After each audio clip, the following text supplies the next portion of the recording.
ஒரு எண்ணுடன் அந்த எண்ணின் 16% குறைக்க கிடைக்கும் எண் 42 எனில் அந்த எண்ணை காண்கன்னு கேட்டிருக்காங்க. ஒரு எண், அந்த ஒரு எண் தெரியாதனால அதை எக்ஸ்ன்னு எடுத்துக்கிடுவோம்.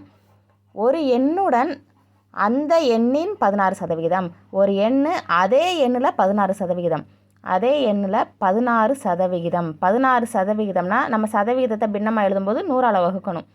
அப்போ 16/100. அப்போ ஒரு எண்ணுடன் அந்த எண்ணின் 16%ஐ குறைக்கனா நம்ம மைனஸ் போட்டுறணும். குறைக்க கிடைக்கும் எண் 42 எனில் அந்த எண்ணை காண்க. இந்த எக்ஸ் இருக்கிற இடத்துல என்ன நம்பர் வரும் நம்ம கண்டுபிடிக்கணும்.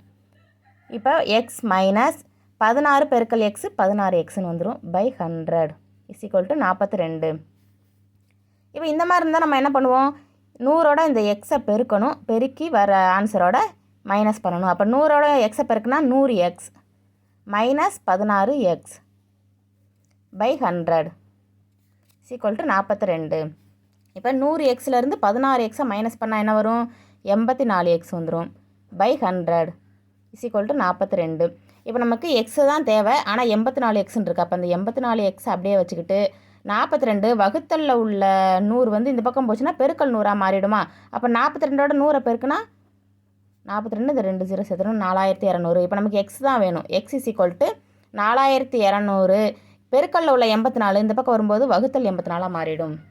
எக்ஸ் = இப்போ வந்து இதை 2ஆல் வகுத்து பார்ப்போம். ஃபஸ்ட்டு 4 2 8, 2 4, அப்புறம் 2 4, 2 2, இந்த 2 0 அப்படியே போயிடும்.